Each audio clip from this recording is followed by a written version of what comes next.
जोहार। तो कृषि दर्शन के आज के इस अंक में सभी किसान भाई बहनों का बहुत बहुत स्वागत है। तो हमेशा की तरह हम आ चुके हैं कार्यक्रम की शुरुआत करने। तो सबसे पहले कार्यक्रम की शुरुआत हम किस चीज़ से करेंगे मंगरू?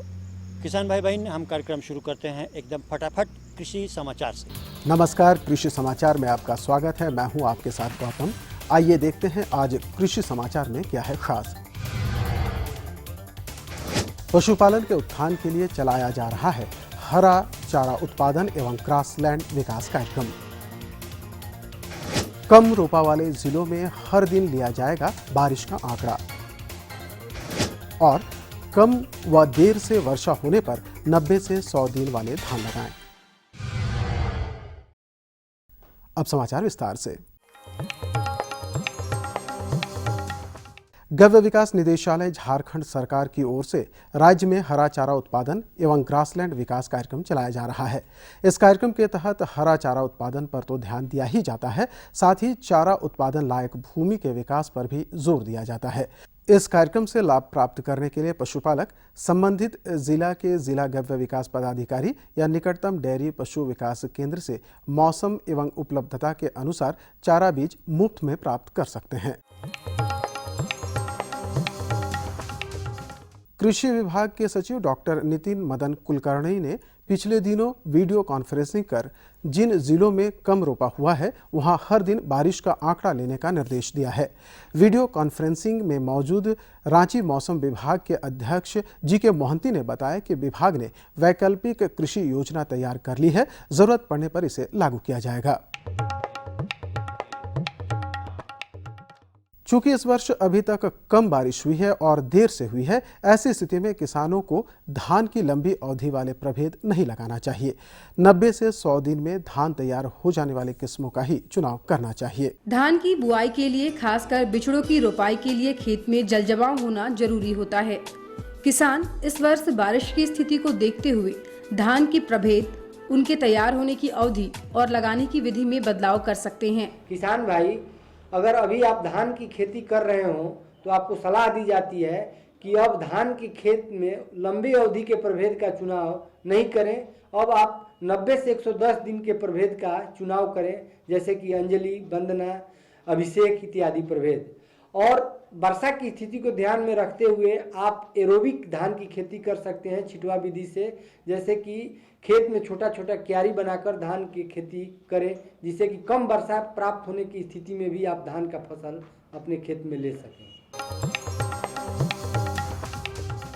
राज्य के किसान तिलहनी फसल सरगुजा की खेती से बेहतर उपज पाने के लिए बिरसा नाइजर 1 और BN2 नामक उन्नत प्रभेद लगाएं। झारखंड की मिट्टी और मौसम को ध्यान में रखते हुए बिरसा कृषि विश्वविद्यालय द्वारा सरगुजा के 2 उन्नत प्रभेद विकसित किए गए हैं।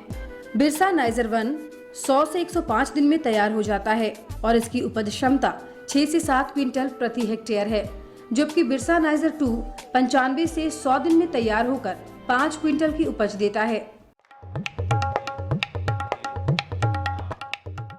नर्सरी में बागवानी फसलों का बिचड़ा तैयार करने के लिए प्रो ट्रे एक उपयोगी साधन है। यह प्लास्टिक या फाइबर का बना होता है। इसमें बीज लगाने के लिए कतार में कई छोटे छोटे छेद बने होते हैं। अब बारी है एक सफल किसान से मुलाकात की, तो आइए सीधे चलते हैं किसान के पास। चलिए मिलते हैं उस प्रगतिशील किसान से जो योजनाबद्ध तरीके से फसलों का चुनाव करते हैं और उन फसलों से अधिकाधिक उपज हासिल करने के लिए उन सभी तकनीकों को अपनाते हैं जो इनके उन्नत खेती को आगे बढ़ाता है।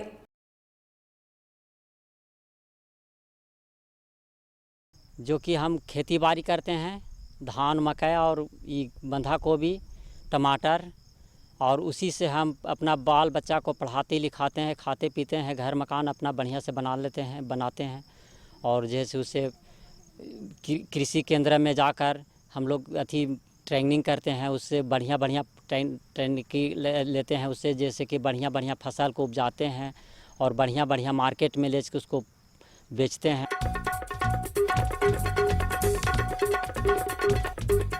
और अब एक नजर राज्य के 5 प्रमुख शहरों के मौसम के मिजाज पर। आज राज्य के 5 प्रमुख नगरों के अधिकतम और न्यूनतम तापमान कुछ इस प्रकार दर्ज किए गए। रांची का अधिकतम तापमान 28 डिग्री सेल्सियस और न्यूनतम 23 डिग्री सेल्सियस। जमशेदपुर का अधिकतम तापमान 31 डिग्री सेल्सियस और न्यूनतम 25 डिग्री सेल्सियस।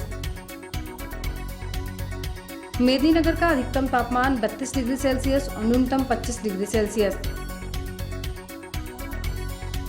देवघर का अधिकतम तापमान 32 डिग्री सेल्सियस और न्यूनतम 26 डिग्री सेल्सियस। धनबाद का अधिकतम तापमान 32 डिग्री सेल्सियस और न्यूनतम 25 डिग्री सेल्सियस रहा।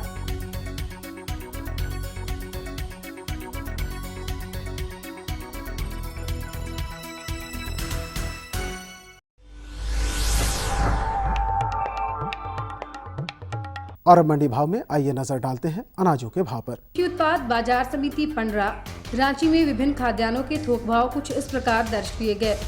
चावल मोटा 1900 रुपए से 2150 रुपए, चावल मध्यम 2250 रुपए से 2600 रुपए, चावल उत्तम 2800 रुपए से 5200 रुपए, गेहूं 1400 रुपए से 2150 रुपए, चना 3750 रुपए से 4200 रुपए, दाल अरहर 5750 रुपए से 6750 रुपए, दाल मसूर 4600 रुपए से 5100 रुपए, दाल चना 4700 रुपए से 5150 रुपए, सरसों तेल 8700 रुपए से 9700 रुपए, चीनी 3400 रुपए से 3500 रुपए, आलू 800 रुपए से 950 रुपए और प्याज 2800 रुपए से 3200 रुपए प्रति क्विंटल रहा। कृषि समाचार में आज इतना ही। अगले दिन अगले अंक में फिर मुलाकात होगी कुछ ताज़ा तरीन खबरों के साथ। तब तक के लिए दीजिए इजाजत। नमस्कार, जोहार। तो कृषि समाचार में आपने अभी देखा कृषि संबंधी बहुत सारी जानकारियाँ, साथ ही साथ मंडी के भाव के बारे में, और आपने जाना मौसम के मिजाज के बारे में। तो अब हम लेते हैं एक छोटा सा विराम। कहीं जाइएगा नहीं, जल्द ही हाजिर होते हैं। बीज, खाद और सिंचाई, एक किसान को और क्या चाहिए भाई? हर किसान को चाहिए कि वो राष्ट्रीय कृषि बीमा योजना का लाभ उठाने की भी जरूर सोचे। कृषि मंत्रालय, भारत सरकार एवं राज्य सरकार द्वारा संचालित राष्ट्रीय कृषि बीमा योजना, जिसके तहत प्राकृतिक विपदाओं, फसल के रोगों, कीटों एवं अन्य कारणों से बीमित इकाई क्षेत्र की उपज अगर गारंटीड उपज से कम हो जाती है तो सभी बीमित किसानों को क्षतिपूर्ति दी जाती है। Agriculture insurance company of India द्वारा लागू राष्ट्रीय कृषि बीमा योजना का लाभ उठाएं। तुरंत निकट के सरकारी बैंक की शाखा या कृषि अधिकारी से संपर्क करें। संपन्न भारत की पहचान, बीमित फसल, खुशहाल किसान। ये लो और बताओ। बस। अरे ये क्या भैया जी, बस इतनी सी रासायनिक खाद? किसानी छोड़ रहे हो क्या? किसानी नहीं, नादानी छोड़ रहे हैं। मिट्टी की जांच कराई है। अब तो लालाजी जितनी जरूरत है उतने ही उर्वरक खेत में डालेंगे। हाँ, किसान भाई आज ही अपने जिले की नजदीकी भूमि परीक्षण प्रयोगशाला में मिट्टी की जांच जरूर करवाएं और मिट्टी में पोषक तत्व, नमी व पौधे के विकास को देखते हुए केवल जरूरत के अनुसार ही पोषक तत्व डालें। और हाँ, मिट्टी में गंधक, जस्ता, बोरोन जैसे सूक्ष्म पोषक तत्वों का पता लगाना भी न भूलें। उर्वरक और जैविक खाद के सही उपयोग से भूमि का उपजाऊपन बनाए रखें, उत्पादकता बढ़ाएं, खर्चा घटाएं और बहुमूल्य विदेशी मुद्रा बचाने में भी सहयोग दें। और हाँ, धीमी गति से नाइट्रोजन उपलब्ध कराने वाले उर्वरकों जैसे नीम लेपित यूरिया को प्राथमिकता दें और यूरिया का पत्तों पर छिड़काव करें। अरे वाह, तू तो सचमुच समझदार हो गया रे। अधिक जानकारी के लिए संपर्क करें जिला कृषि अधिकारी या किसान कॉल सेंटर। अम्मा खाना दे दो ना। सबर कर गोलू, अभी दाल नहीं गली है। तू फिक्र ना कर गोलू की अम्मा, अब की बार अपनी दाल खूब गलेगी। क्या मतलब जी? अब की बार NFSM के तहत दाल की पैदावार को बढ़ाने के तरीकों को दिखाने के लिए देश में 1000 क्षेत्र चुने गए हैं, जिसमें हमारा इलाका भी आ गया है। पर इससे हमें क्या फायदा? हमें 5 एकड़ खेती के लिए खाद और कीटनाशक के अलावा बढ़िया बीजों की एक मिनी किट भी मिलेगी। इतनी दाल का करेंगे क्या जी? अरे भगवान, सरकार ने दलहन का समर्थन मूल्य भी खूब बढ़ा दिया है और इनकी खरीद का भी पूरा इंतजाम कर लिया है। इससे आमदनी बढ़ेगी और फिर हमारा गोलू अच्छे स्कूल में जाकर के कृषि वैज्ञानिक बनेगा। हाँ, एक बार फिर से सब किसान भाई बहन का बहुत बहुत स्वागत है। तो किसान भाई बहन, हर बार की तरह हम फिर से चलते हैं उस रिपोर्ट की तरफ जो हमें जानकारी देता है कीटनाशी दवाइयों के बेहतर और सुरक्षित इस्तेमाल के बारे में।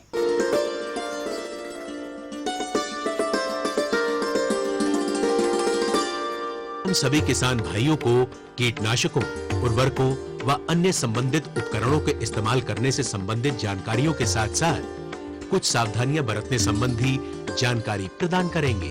अन्यथा कुछ परेशानियों का भी सामना करना पड़ सकता है। इसलिए जरूरी है कि हम कीटनाशकों और संबंधित उपकरणों का उचित ढंग से इस्तेमाल करें और अधिकतम लाभ के हकदार बने। इसके लिए जरूरी है कि हम कुछ हिदायतों का पालन करें, जैसे कि कीटनाशक को खरीदते समय उसकी असली पैकिंग और उस पर लिखी एक्सपायरी डेट की जांच अवश्य कर लें। कीटनाशकों और खाद्य वस्तुओं का साथ साथ परिवहन ना करें और ना ही उन्हें एक स्थान पर साथ साथ रखें। कीटनाशक को सिर पर रखकर, कंधे पर रखकर या फिर पीठ पर रखकर नहीं लाना चाहिए, क्योंकि इसके प्रभाव में आने वाले व्यक्ति की तबीयत खराब हो सकती है। कीटनाशक लाने ले जाने में इस्तेमाल किए जाने वाले वाहन को पानी से अच्छी तरह अवश्य धोएं, अन्यथा उसमें रखी जाने वाली वस्तुएं भी खराब हो सकती हैं। साथ ही इस वाहन का उपयोग अन्य खाद्य वस्तुओं के रखने के लिए ना करें, अन्यथा इसके विषैले प्रभाव के कारण बड़ी दुर्घटना हो सकती है। कभी कभी तो इस कारण मृत्यु भी हो सकती है। इस बात को हमेशा याद रखें कि कीटनाशक को घर से दूर स्टोर करें और उस जगह को ताला लगाकर रखें जहां कीटनाशक रखा गया है। कीटनाशक का इस्तेमाल करने से पहले उसके डिब्बे पर संलग्न पत्रक पर लिखी जानकारी अवश्य पढ़ें और इसकी उचित खुराक का ही इस्तेमाल करें। ये भी जरूरी है कि हम कीटनाशक की उचित मात्रा का ही प्रयोग करें। इसकी कम या ज्यादा मात्रा फसल को नुकसान पहुंचा सकती है। कीटनाशकों का घोल तैयार करते समय व उनके छिड़काव के समय हमेशा याद रखें कि बच्चे और जानवर इसकी पहुंच से दूर रहें, अन्यथा परेशानी हो सकती है। कीटनाशक घोल बनाने के बाद इसका इस्तेमाल शीघ्र कर लें, अन्यथा इसकी उपयोगिता कम होती चली जाती है। विशेषज्ञों की सलाह के अनुसार उपयुक्त उपकरणों का इस्तेमाल किया जाए। कीटनाशक की मशीन व अन्य उपकरणों की जांच करने के बाद ही कीटनाशक का छिड़काव करें और साथ ही अपने शरीर को कपड़ों से जरूर कवर कर लें। कीटनाशक को स्प्रे करते समय सुरक्षात्मक वस्तुओं का प्रयोग करें, जैसे कि दस्ताने, फेस मास्क, एप्रन आदि। इस बात का भी हमेशा ध्यान रखें कि कीटनाशक का छिड़काव बरसात आने की संभावना के समय या बरसात के एकदम बाद नहीं करना चाहिए, क्योंकि कीटनाशक का असर इन दिनों में ठीक ढंग से नहीं हो पाता है।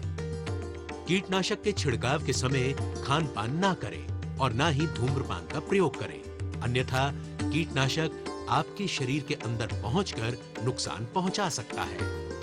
इसके अलावा कीटनाशक का छिड़काव करते समय खाने की चीजें खेत पर ना रखें, अन्यथा कीटनाशक के प्रयोग से खाद्य वस्तुएं भी विषैली हो सकती हैं, जो हमारे जीवन के लिए हानिकारक सिद्ध हो सकती हैं। यदि कीटनाशक का छिड़काव करते समय इसके जहर के संकेत शरीर पर दिखने लगे तो तुरंत प्राथमिक चिकित्सा के जरिए इस और जांच कराते समय डॉक्टर को खाली कीटनाशक के डिब्बे को अवश्य दिखाएं, ताकि उसके प्रभाव का उचित ढंग से निदान किया जा सके। कीटनाशक का छिड़काव की गई भूमि पर चेतावनी के संकेत अवश्य लगाएं, ताकि बचा जा सके। कीटनाशक के इस्तेमाल के बाद डिब्बे को तोड़कर बंजर भूमि में गहरा गड्ढा खोदकर दबा दें या फिर न कर दें। कीटनाशक का उपयोग करने के उपरांत व भोजन करने से पहले हाथ और मुंह साबुन से अवश्य धोएं। यदि हम सावधानी नहीं रखेंगे तो कीटनाशक हमारी त्वचा और शरीर को भी नुकसान पहुंचा सकते हैं और शरीर में प्रवेश करने से सांस लेने की समस्या के साथ साथ शरीर के अंदर भी कई प्रकार के विकार हो सकते हैं। जी हाँ, यदि हम खेती बाड़ी करते समय सही व उचित मात्रा में कीटनाशकों का उपयोग बचाव के तरीकों को अपनाते हुए करेंगे तो न केवल हम अपनी पैदावार बढ़ाने में कामयाब हो सकेंगे, बल्कि विकास और खुशहाली लाने में भी कामयाब हो जाएंगे। और ये सब संभव होने लगेगा यदि हम सभी कृषि की छोटी छोटी लेकिन उपयोगी नीतियों और पद्धतियों का इस्तेमाल आधुनिक ढंग से करते हुए आगे बढ़ेंगे। जी हाँ, कृषि उपज बढ़ाने के लिए उचित जानकारी के साथ चलने में ही समझदारी है। ये रिपोर्ट कैसी लगी? हमको तो बेस्ट लगा और हमको उम्मीद है कि किसान भाई बहनों को भी बहुत अच्छी लगी होगी। और किसान भाई बहन, सबसे ज़रूरी बात यह है कि जो एहतियात इसमें बताया जाता है, जो सावधानियां बताई जाती हैं और उसके बेहतर उपयोग के संबंध में बताया जाता है, उन बातों पर आप ज़रूर से ख्याल रखें और ध्यान दें, और वैसे ही आप कीटनाशक दवाइयों का इस्तेमाल भी करें। लेकिन अभी हम लोग बात करेंगे कि इस खरीफ के मौसम में हमारे राज्य में एक फसल की खेती होती है। हमारे राज्य क्या, पूरे देश में एक फसल की खेती होती है और वो है सरगुजा। बिल्कुल सही। तो सरगुजा की खेती करें तो इतना बेहतर उत्पादन पाएं, इतनी अच्छी उपज पाएं, तो ये हम पाएंगे कैसे? जब हम इसकी वैज्ञानिक खेती करेंगे। और इसका आधार होता है कि कई सारे उन्नत किस्म होते हैं। तो अपने राज्य के मौसम और मिट्टी को उसको ध्यान में रखते हुए अगर हम किस्मों का चुनाव करें तो निश्चित तौर पर हम बहुत शानदार उपज पाएंगे। तो आइए इस संबंध में जानकारी दे रहे हैं कौन? हाँ भाई, आप ही बताइए। आज जानकारी दे रहे हैं हमारे विशेषज्ञ डॉक्टर सोहन राम जी। आज हम आए हुए हैं बिरसा के प्रांगण में और जानेंगे कि सरगुजा की वैज्ञानिक तरीके से खेती कैसे की जाए। इस बारे में जानकारी देने के लिए हमारे साथ मौजूद हैं डॉक्टर सोहन राम जी। डॉक्टर साहब, हमारे किसान भाइयों को बताइए कि ये सरगुजा क्या है और इसकी खेती कैसे करें? सरगुजा एक तिलहनी फसल है जो खरीफ की देर से लगती है, यानी कि 15 अगस्त के बाद इसकी बुआई किसान खेत में करते हैं। जब किसान लोग धान उन रोपने के बाद जो ज़मीन, ऊपरी ज़मीन बच जाता है, उनके पास समय बचता है, तब जो तो इसकी खेती करते हैं। तो मैं किसान भाइयों को ये कहूँगा कि इसकी फसल को अच्छी तरह से करनी चाहिए और अच्छी जुताई करके करनी चाहिए, ताकि जो सो इसकी उपज अच्छी तरह से हो सके। इसकी उपयोगिता तो किसान लोग जानते ही हैं कि तेल को खाने के लिए किया जाता है, दवाई के रूप में किया जाता है, सर में लगाने के लिए, बदन में भी लगाते हैं लोग। यहाँ के जो जनजातीय लोग हैं इसकी उपयोगिता वर्षों से करते आ रहे हैं, लेकिन इसकी खेती जो सो वैज्ञानिक तरीके से नहीं करने के कारण इसकी उपयोगिता उपज जो सो कम होती है। तो वैज्ञानिक विधि हमारे किसान क्या अपनाएं जिससे ज़्यादा उपयोगिता इसके ऊपर आपको? किसान भाइयों को मैं कहना चाहूँगा कि वैज्ञानिक तरीके से खेती करने से उपज काफ़ी अच्छी मिलती है। इसके लिए सबसे पहले उन्नत किस्म का चयन करना चाहिए। उन्नत किस्म कौन कौन है, यह बिरसा कृषि विश्वविद्यालय के वैज्ञानिकों द्वारा जो विकसित की गई है उसका उपयोग करना चाहिए। साथ में कब लगाना चाहिए, कैसे लगाना चाहिए, कितनी दूरी होनी चाहिए, कितनी खाद की मात्रा होनी चाहिए, ये सब किसान भाइयों को जो सो इन बातों पर ध्यान देना चाहिए, डॉक्टर साहब अधिक उपज मिल सके। डॉक्टर साहब, हमारे किसान भाइयों को बताइए कि सरगुजा के वो उन्नत किस्म कौन कौन से हैं जो हमारे किसान भाई झारखंड के परिवेश में लगे? किसान भाइयों, सरगुजा की जो उन्नत किस्में हैं बिरसा कृषि विश्वविद्यालय द्वारा जो विकसित की गई है वो 4 प्रभेद है। बिरसा सरगुजा 1, बिरसा सरगुजा 2, बिरसा सरगुजा 3 और पूजा 1 के नाम से विकसित की गई है। इस फसल का जो उपज क्षमता है 6 से 7 क्विंटल तक ली जाती है, जबकि बिरसा सरगुजा का उपज 6 से 7 क्विंटल है, बिरसा सरगुजा 2 का 7 से 8 क्विंटल है, पूजा 1 का 7 से 8 क्विंटल है और बिरसा 3 जो है वो भी 7 से 8 क्विंटल प्रति हेक्टेयर की दर से उपज होती है। तो इसमें तेल की मात्रा जो सो 35 से लेकर 45% पाया जाता है। इसका उपयोग जो सो तो आप बता ही चुका हूँ मैं, इसका खली का उपयोग भी किया जाता है। जब तेल निकालने के बाद जो खली बचता है उसको खाद के रूप में या दुधारू गाय को खिलाने के रूप में उपयोग में लाया जाता है। तो डॉक्टर साहब, यह तो बरसात की फसल है और इस समय कीट पतंगों का ज़्यादा प्रभाव पड़ता है हमारे फसलों पे, तो वो कौन कौन से कीट है और उनका रोकथाम हमारे किसान भाई कैसे करें? किसान भाइयों, कीट फसल की बात तो मैं करूँगा, इसके पहले मैं बता दूं कि आपको लगाना कैसे चाहिए। लगाने के लिए है कि खेत की तैयारी करनी चाहिए। खेत की तैयारी जो सो 3-4 बार अच्छी तरह जुताई कर लेनी चाहिए और ऐसे खेत का चुनाव करना चाहिए जहाँ पर भी पानी का जमाव ना हो। पानी के बारिश भी हो तो पानी जो सो खेत से बाहर निकलना है। और खेत की जुताई करने के बाद उसमें उस खेत में लिंडेन धूल का उपयोग करना चाहिए, ताकि इससे जो दीमक या अन्य तरह के मिट्टी जनित कीड़े मकोड़े होते हैं वो जो सो नहीं लगते हैं। तो इस तरह से आपको खेत की तैयारी हो गई। बुआई के लिए होना चाहिए कि 30 से 30 सेंटीमीटर कतार से कतार की दूरी होना चाहिए। पौधे की दूरी कम से कम 10 सेंटीमीटर रखना चाहिए। इससे आसानी होता है कि हमारे पौधे से पौधे के बीच स्पर्धा होती है, जो कंपटीशन होता है वो कम हो जाता है। इससे कि खाद या उर्वरक जो भी हम लोग डालते हैं और धूप या जो भी इस तरह का बात होता है वो जो सो बराबर पौधे में मिलता है।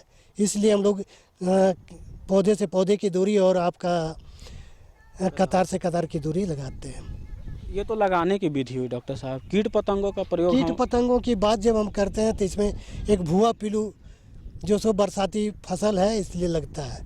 इसके लिए जब प्रकोप पड़ने लगता है तो नुभान का छिड़काव करना चाहिए।